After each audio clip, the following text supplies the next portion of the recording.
maybe we can start now, and I guess more people will joining. I just have a few things to tell you before we start. So welcome everyone, and thank you for connecting with us today for this webinar on participatory engagement methods. Our webinar today is entitled Towards the Streetsmart City, a research and planning agenda for just cities.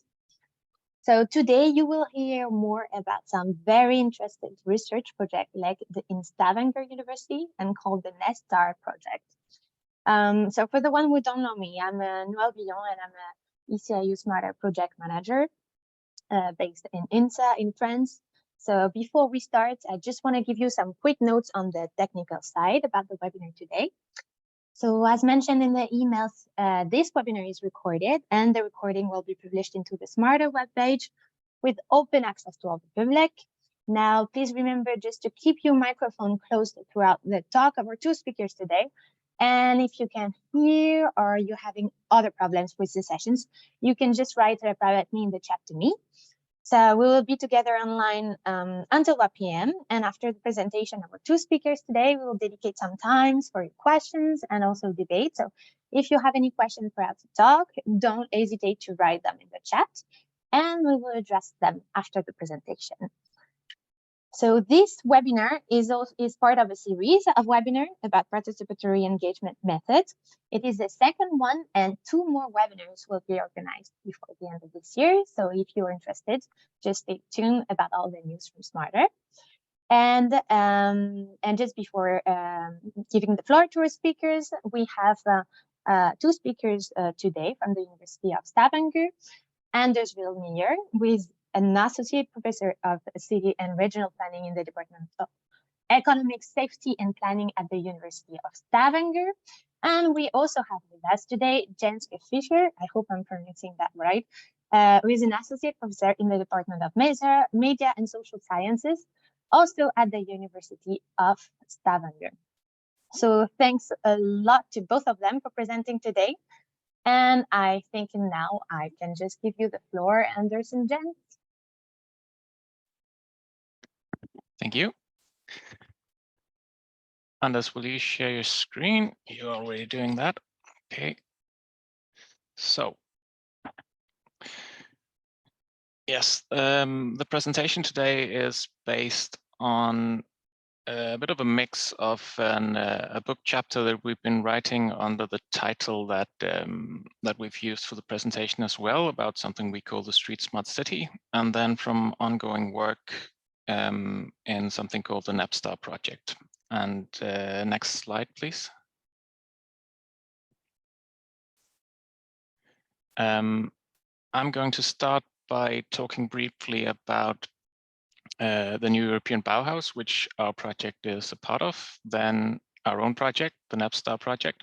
Then I will talk a little bit about our contribution at the University of Stavanger to that project, talk a little bit about our theoretical framework that we take into it, and then Anders will take over and talk about how we are going to use Utopian Future Workshops, and especially about the realization phase of that, which is what we would like to discuss with you afterwards. Yeah, next slide. So the new European Bauhaus program is a new funding program under the European Commission, which is meant to bridge the European Green Deal with lived experience. So sort of developing ways of achieving all of the goals of the Green Deal in a way that people can thrive with and that people can actually support. So what the European Commission wrote was that they want to imagine and build together a sustainable and inclusive future that is beautiful for our eyes, minds, and souls. And they identified 3 pillars for doing that. They want cities and communities that are enriching, inspired by art and culture, responding to needs beyond functionality. They want cities that are sustainable, in harmony with nature, the environment, and our planet. And they want cities that are inclusive, encouraging a dialogue across cultures, disciplines, genders, and ages. It's really, well, in the first round, 5 projects have been selected as lighthouses for this, and ours is among those. And it's really up to us to sort of fill those pillars with actual meaning, because right now they're sort of at the cliche level. So what all that means is what we're going to work with. And for us in particular, the last pillar about inclusivity is something that we'll focus on. So next slide. And actually, you can just go ahead to the next one. This is just our logo. So the NEB-STAR project has these 4 objectives, and I'm not going to read those because they mostly restate what the NEB in general states. Just highlighted the words that we're going to focus on in the presentation now. So we work with the inclusion part of it, and the way we pursue inclusion in the project is through different kinds of co-creation. Something that is repeated often among the partners in this project is this sense of doing things for, by, and with the different stakeholders that the project is also about. Yeah, the next slide. Within Stavanger, because most of the activities in the project will take place in Stavanger, which is also twinned with Utrecht and Prague, but those are mostly in there for working out how knowledge can be transferred to the rest of Europe from this project. But within Stavanger, we work in 2 testbeds, which is just another word for a case. The first is Petersgate, which is a street that starts in the city center and then moves eastwards through suburbs and ends at a redeveloped harbor site. The rendering in the center here shows only the first half of the street, which goes from the city center and outwards, and then there's about the same amount on the other side. The project area definition here is not just the street, but also the surroundings around it. This is an area that has a lot of old lines of conflict. Most of the part of the street that you see here consists of restaurants and takeaways and small shops. There's a lot of ethnic diversity, both in terms of the food on offer, in terms of who lives there, in terms of who works there. Ownership patterns are mixed, but there is also some very large landowners who owns a lot of, especially this part of the street that you see here. And one of those is also in the project as a partner. You can also see on the top right that it's also a complex planning situation, because the street crosses through 3 different planning zones, which have their own regulations and also their own sort of goals for how they should develop. And all that needs to be negotiated when we do co-creation around this area. Next slide, please. The other test bed is very different. It's more on the outskirts of the city in the suburbs. It's located right next to the only motorway going through this area. It's sort of in an infrastructural junction.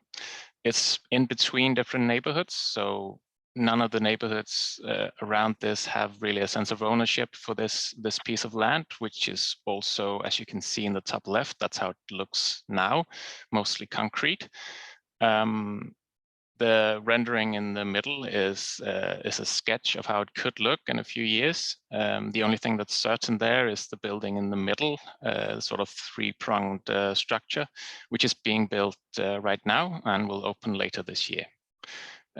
What you see on the bottom right is the first floor of that building, which will be completely open to the public, and where the owner of the site would also like a lot of activities to come in there, and that's probably where a lot of co-creation will be happening in the project. This site is one site owner for all of the buildings marked with an S on the upper left are owned by Dani and Smedvik, who are also part of the project. So in contrast to the other one, this is really about building something new, and they would like to get it right from the start. For us, it means that the methods that we can test out for co-creation, we can do them in very different settings within the same municipal context, and that should prove fairly useful in transferring knowledge as well. So next slide. Yeah. So of course, there's a lot of other partners in this project as well. There's also another university, NTNU, who is leading the project, but the UIS, the University of Stavanger, we work on the co-creation part of this, and especially the co-creation with vulnerable inhabitants. We don't focus so much on the first two pillars of the NEB, the aesthetics and the sustainability, but more on inclusiveness, inclusion. So for us, this is for, by, and with the people and places that need it most. Those who are often underrepresented or excluded from the planning process and from urban politics, from making a difference. We want to enable future visions of urban development from the margins, and test out methods that can be used to do that, and methods that can also hopefully be integrated within normal urban planning processes going forward. It's about making lived experience matter in urban planning. That's why we talk about the street smart city. So something that's seen as smart from the street level view. We want to work with the formation of political subjects, so helping people to form organized political demands. Of course, there are already organized political demands in these areas, but there are other groups that could also pose demands who are not doing it, who perhaps don't think that they can make a difference, and we want to help them do that. And in doing it, we hope to be able to use the legitimizing powers of experts to champion urban development from the margins. That is what is going to be challenging, to get not just ourselves as researchers on board, but also artists, architects, planners, and politicians to be part of that process and to involve themselves in the process of those who make a demand.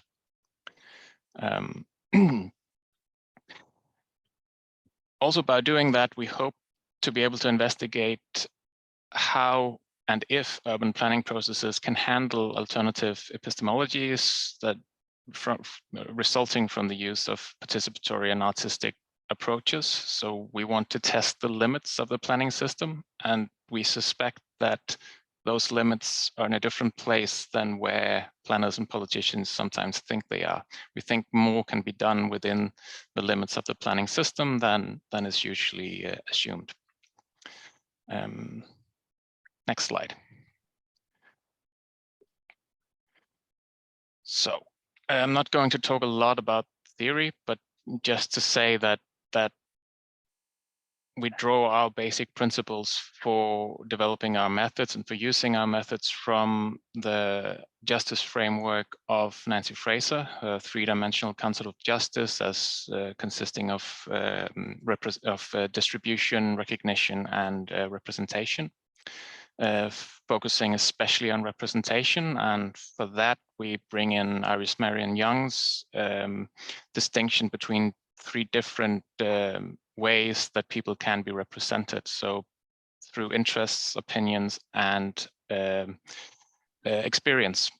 And we focus on the latter. So we want to represent groups based on experiential perspective. We don't assume that that means that they have the same interests or the same opinions.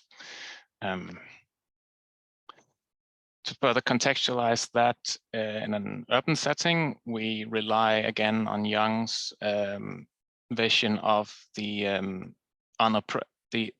unoppressive city as a city which is open to unassimilated otherness, and combine that with the right to the city as envisioned by Lefebvre, especially the sense of a right to the city both as a place of inhabitants and a place of creation. So the right to both inhabit and create the city. Our approach to politics is more of a Gramscian sort, and that of course inflects how we think about the methods that we use for co-creation, because we see those methods as part of urban politics. So there we are mostly informed by various ways of using wars of position and wars of maneuver, and how you shift between those different ways of engaging in hegemonic and counter-hegemonic struggle. And with that, I'll hand over to Anders, who will talk about how we're using Utopian Future Workshops in this context. Yes, thanks, Jens. Yeah, so the way that we sort of go about this is by starting off with what we call Utopian Future Workshop, which is a workshop that we also discussed in the previous session we had in this ECIU network. But it's really about, it's developed by Jung, a German, what do you call it? Like, I think he called himself a futurist, but comes from this idea of using lived experience as the starting point for imagining a different future. And the Utopian Future Workshop has these three phases of a critique phase, a utopian phase, and a realization phase. And in this project, we actually want to spend more time on the realization phase. Our argument is that there has been a lot of focus on the utopian phase, but moving from a utopian vision into actually achieving concrete outcomes is a very long process, especially in urban planning. So we are very interested in the realization phase. But could say that the critique phase is really about identifying the problems that groups have lived through, like problems that they have identified through experience, and also creating a shared starting point for the process forward. So it's really about like critiquing without how do you call it, counter critique. So it's really about just getting all the critiques on the table. And what we're really trying to do here is also looking at different methods we can do critique. So we have thought about like doing site visits, walking tours, like these things where we can actually identify like spaces, buildings, anything that people want to so they can sort of locate their critique in something. And then we also have some workshops where we take the critique into more like, how could you say, like systematized ways of thinking about the critiques that come up. The second phase is the Utopia phase, where we really try to get people to not just come out with like realizable solutions, but actually really dream of what could this neighborhood, this area be like if we were to decide and not have to think about regulatory restrictions, financial restrictions, and all these things. So it's really about creating a utopian vision for what we want the neighborhood to be like in the future. And that's a mix of like brainstorm. We also thought about this can also be done through like walking tours, or like thinking about different ways, artistic ways that people can sort of articulate utopian visions. Again, there's no critique involved in this. Like basically all utopian visions should be able to come on board, come to be presented. So So what we argue here is that creativity is key in Utopia, and that's why we want to involve artistic facilitators to find different ways of, as I said, articulating utopian visions. Of course, a utopian vision, the utopian phase would be based on narrowing down to sort of like what are the most important points of critique that were developed in the critique phase. So we are sort of also like trying to limit a little bit where we're going with this. And then the realization phase is really to where we start to confront the utopian vision with reality, make strategic decisions about what has to be done, what do we want to, like, do we have certain priorities as something that's more important than other things, what is most realizable in the short term, and also like to politicize, mobilize, and initiate ideas, concrete ideas.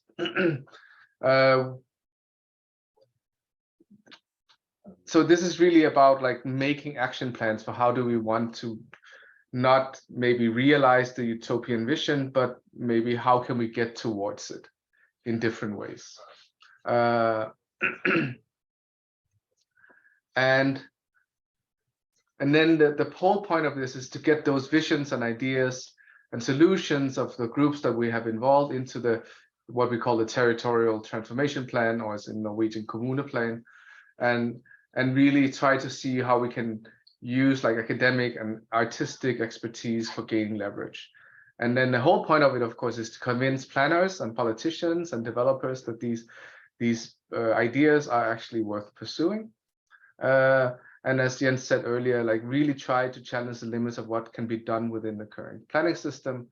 So we are arguing that like we can push at the boundaries of what is perceived as possible within the current system in Norway. And then we try to create this this process model for how do we want to do this, and what we really try to show in this is that it is of course this kind of like iterative process where we have to use all these different tools and these different actors to actually make realization possible. And that's also what we sort of say, like that's at least what we want to do within the project time that we have. So we are already 1.5 years into the project, so we have 2.5 years to realize some of these things, and the planning process is of course much longer. So especially for Site 4016, I think it's a 10-15 year process. So it's limited what we can do, but within the 2.5 years that we have left, we want to at least achieve some of these things. So what becomes really important in the realization phase is what we call the leverage of experts, technologies, and political mobilization. So two questions that we have is really like how to represent visions that rarely have been represented before, and that's also where we think about like how do we represent something that falls outside maybe of what the norms are for what can be represented in urban planning. And that's where like architects, artists can help us maybe, use visual tools or other artistic methods that can help us showcase what the participants want. And then the second question is really how to make these visions politically potent. And we're talking about potency rather than potential, because I think potency, we're not arguing that everything should be realized, but at least they should be considered within the planning system, and also some of the proposals should at least be adopted in some way. So that's to move away from the potentiality to actually having some realizable, so have some results at the end. And here we really focus on artists and artistic practice. How can we use artists in different ways and artistic practice in different ways throughout this realization phase? Sort of investigate the role of architects, planners, and researchers in leveraging political power for underrepresented or suppressed visions. So here we really think of these architects, planners, and researchers as sort of like they provide expert legitimation in different ways. Architects is very much through the the visuals, like architectural plans and so on. Planners are very much focused on like political planning processes. When is it strategically important to be involved? How to be involved in the planning process and so on. And researchers are sort of providing the scientific legitimation for some of these visions. We also have, and we don't know how much we will use it, but we also thought about like the potential role of new smart technologies like digital twins, augmented reality. Can we use these as visualization tools?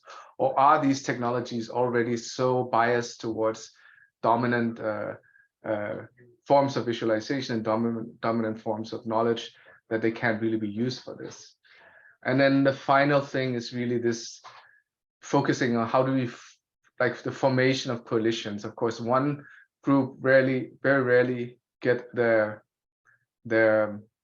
visions through the planning process just by representing themselves. You have to form coalitions, and this is where sort of the war of position and really comes in. Like how do you actually form the coalitions with other groups that have a stake in these neighborhoods to create a more unified front against maybe the developer or the city or like trying to really focus on what does it take to form these coalitions. And this is something that I think has been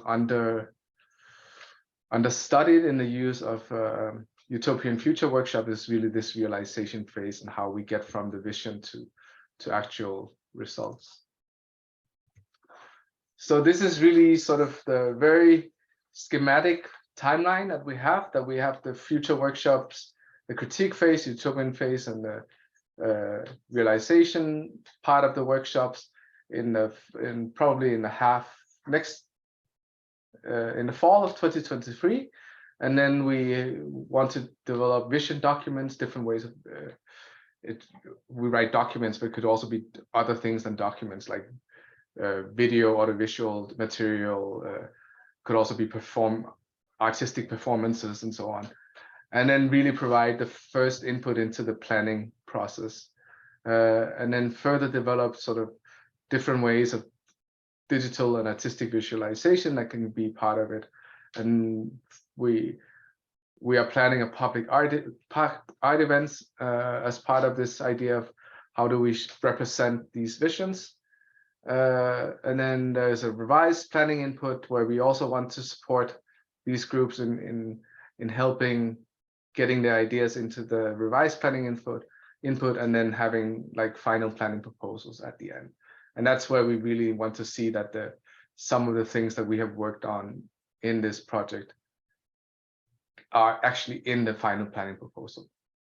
So that's sort of the process. That was it.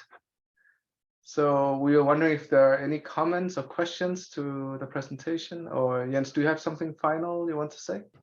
I can just add that we're in the middle of writing the first deliverable for the project right now, and that will contain a detailed description of the things that we've gone through very quickly here, and it will be out later this spring as a public document.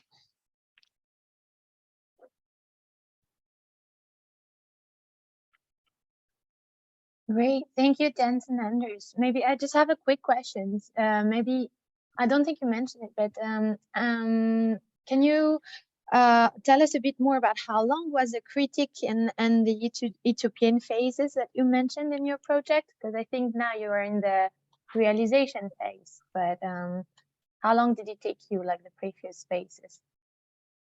Well, we haven't started the critique and utopian phase yet.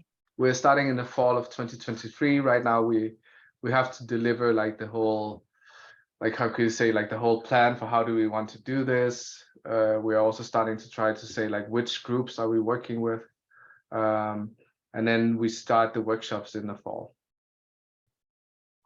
That's why we call it an agenda. It's not something we have done yet.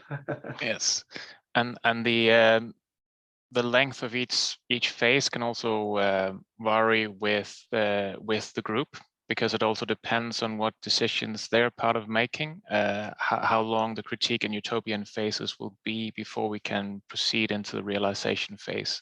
So probably we will end up working with 2 different groups in each of the 2 cases, or perhaps only one in one of them, but there's no final decision on that yet.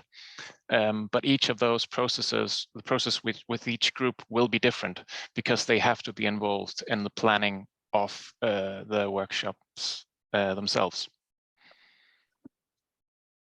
Okay, thanks. Well, we have one question from Melly. Yeah, thank you very much. Thank you for a very, very interesting presentation. My first question was actually, where did you get the money to be allowed to do this? That was the first thing I was thinking. I actually made a project along the same lines with the same ideas, absolutely not as clever as you did, with also getting planning into it, which I think is a really, really important thing. I did it with the artistic thing, did a future workshop, gave them some extra days to basically figure out how do we visualize this and all that shit. The biggest problem with it was that we did like this and dropped it on the floor. And we all know when we drop stuff like this on the floor, it's really good. There's a lot of great ideas. People really like it, but nothing happens. So I was basically just really interested in how you actually managed to secure, is this only for this, or did you make an application about digital twins and then you were allowed to do this on the sideline, or what actually happened? Because I think that's very interesting. I'm not doubting for a second this is the right way forward if we actually want to make changes. So I just want to hear a little bit more about how you actually managed that, because I'm impressed that you got that money to do this. Yeah. Well, we can start by saying that your work has not been completely futile, because we have been reading one of your papers while researching for this. So Okay. no, this is I think the credit for getting the funds should go to the team at NTNU, who has put the proposal together and invited us into it as the local university partner in the Stavanger case.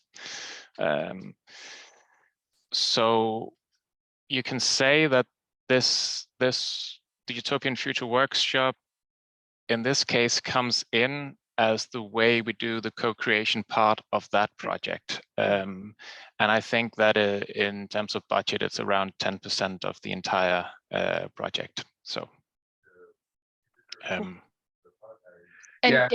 and since nobody else have their hand up, I can ask another question. But are you developing like as you go together with people, or is that the plan now, as I understood it? You don't have like a specific form for all the how you want to do it, but just learning and doing with them on the way? Yes. Yeah, that's really the point, is that what we want to do in this, like during the spring and over the summer, is to really identify. I think we want to work with different groups in the different neighborhoods, but really start to talk to them, like what are their requirements, like what are their expectations, what kind of, like what forms of participatory activities can we do? Should it all be like in a workshop format, or should it be like through other ways of doing it? Like that's why we're talking about like doing city walks, or it's like really try to be open to what they want. And of course we have some ideas of what could be good ways, but it really depends on the group, and of course also their own resources, like how much time can they allocate to this, especially if we're talking about like economically marginalized groups, for example, like they cannot show up a full workshop day in the middle of the week, for example. So it's really a negotiation with these groups. I just wanted to mention what on your previous question, that first of all, we only wrote like one paragraph into the proposal. So we couldn't reveal too much, which was probably a good thing for us, because it kept things open and we didn't seem like we were trying to turn around the whole planning system. But it's also a matter of having worked with the city for a long time and knowing that this is also a frustration in the planning departments, that they feel like that. And this is something that is quite particular to Norway. In Europe is we have a lot of these, like what we call private zoning plans. So basically the municipality makes an overarching plan, but the rest of the planning at the sort of plot level is run by the developer. So they only have a minimum requirement of organizing one workshop, and that's it. So it's also, so I think we have good support in the planning department in the city as well. They really want to identify new methods and also be more responsive to groups that are not usually involved in these like very pro forma planning workshops that are being organized. I look forward to follow it. Can also be a horrible mess, you know?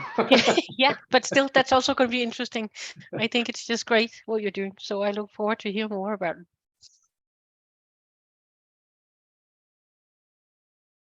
I can see there's a question from Javier. So have we considered including Susan Feinstein's Just City theory, as she also discusses the role of urban planning? Jens, do you want to comment on that, or?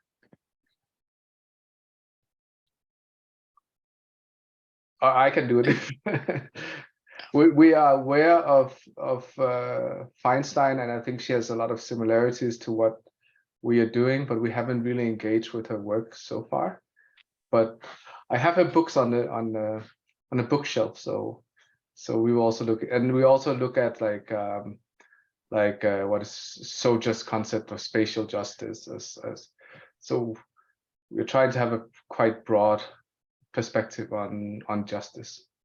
I don't know if that answered the question. We can draw inspiration here from a lot of different things, and Feinstein has been on the list, but so far we have simplified it a bit by relying a lot on Fraser, Young, and Lefebvre. But yeah, we'll probably get back to Feinstein as well.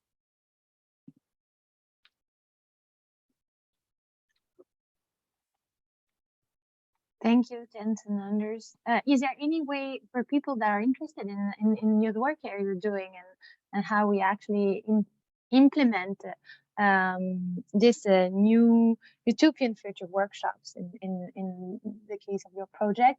Is there any website also where you're going to publish articles about your ongoing work so people can also follow up? I think the overall project website for NEB-STAR is online now, but it doesn't have a lot of content yet.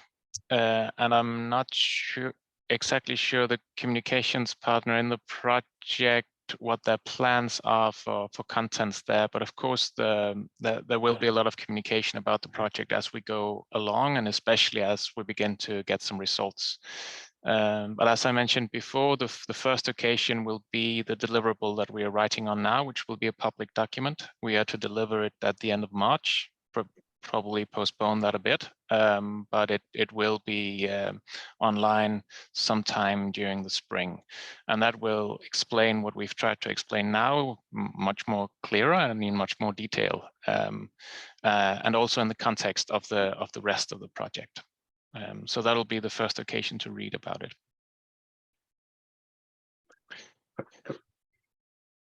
Thank you. Can also add that in addition to Utopian Future Workshops, we also have 2 documentary filmmakers on the team here who will be following up on a lot of, especially these old lines of urban conflict in the areas, and picking up on things that we cannot sort of capture in the workshops, but they'll try to get some of the other stories out, and also some of those stories also give voice to some of the things that might even be in opposition to the project that we're doing. That's great to hear. So we have a question from Lars. It's actually from Matt. Can you hear me? Yeah. Yeah, good. Sorry, it might be just my experience in Britain with the role of experts and all these things, but I was just wondering how the project is viewing this kind of expert role. You kind of see maybe it's going towards reinforcing the expert role rather than actually empowering some of the more marginalized voices you'd like to be working for. So I was wondering if there are any considerations about that, the kind of perpetuation of marginalization through the use of experts. Yes, this is a consideration,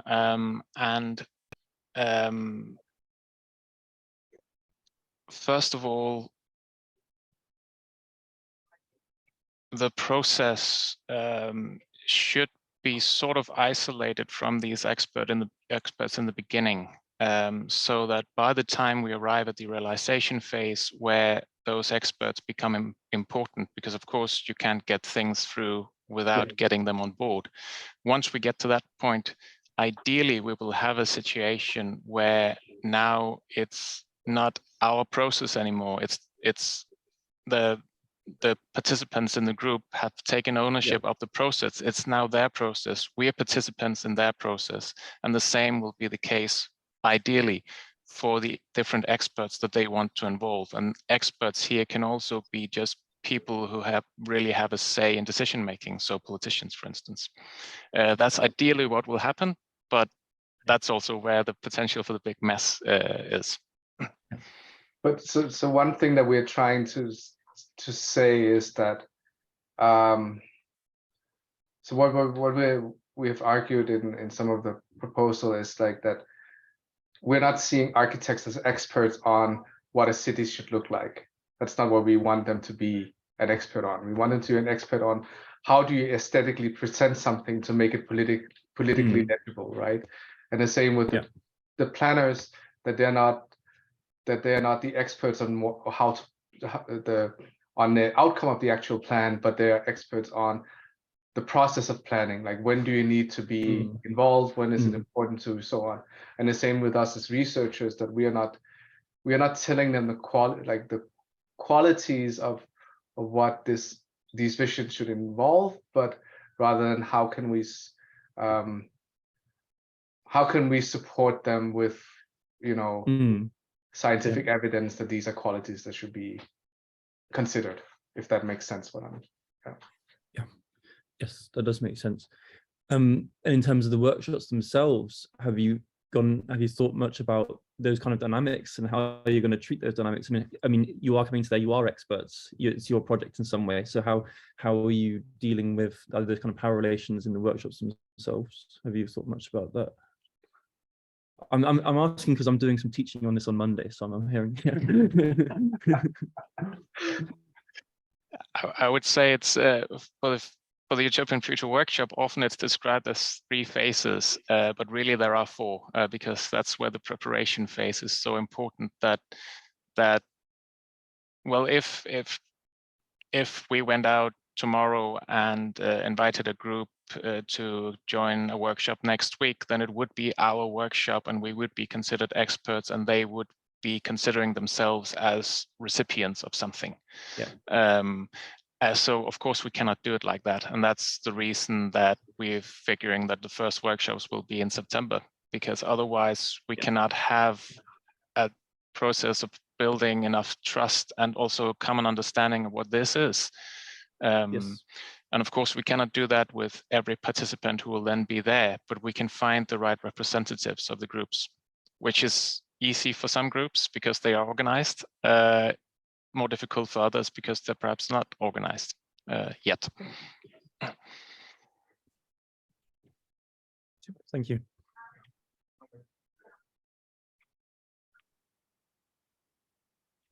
Thank you, Jens and Anders. Any other questions for our 2 speakers today? No? Well, you see in the chat, thank you, Anders, for posting the link to the website of the NEB-STAR project.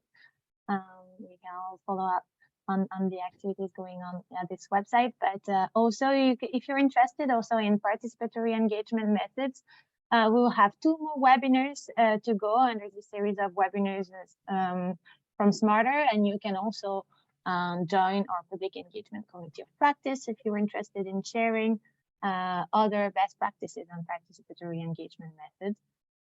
So you'll find all the information on the Smarter website, the public engagement section. I'll post it in the chat again. And if there is no other questions, I will just No, Yes, maybe I Anders? had a comment because we've discussed a little bit, because there is this Smarter final conference in October in Barcelona, and we have discussed whether it would be useful to have like a side event on participatory public engagement at that final conference. But that's something we're discussing right now. Also to meet in person. Yes, yes. Also, we'll have a dedicated session on public engagement. I think like more information about the conference that will take place on 3rd and 4th of October will be published soon on the website, on Smarter website. So you'll receive all the information there. Also, the calls for speakers that will be published there. So a lot more information will be published soon with other opportunities to share practices and to talk and connect with each other. So stay tuned with all the info. Well, thanks a lot to you, Jens and Anders, for being the speakers of today and for this very interesting presentation. We look forward to hearing more about your project. And thanks to all the participants who could join in today. We'll see you hopefully in the next two webinars. But just want to wish you a very nice rest of the day. Thank you. Thanks, Noel. Thank you, everyone. Bye. That's all. Bye. Have a nice day. Bye-bye.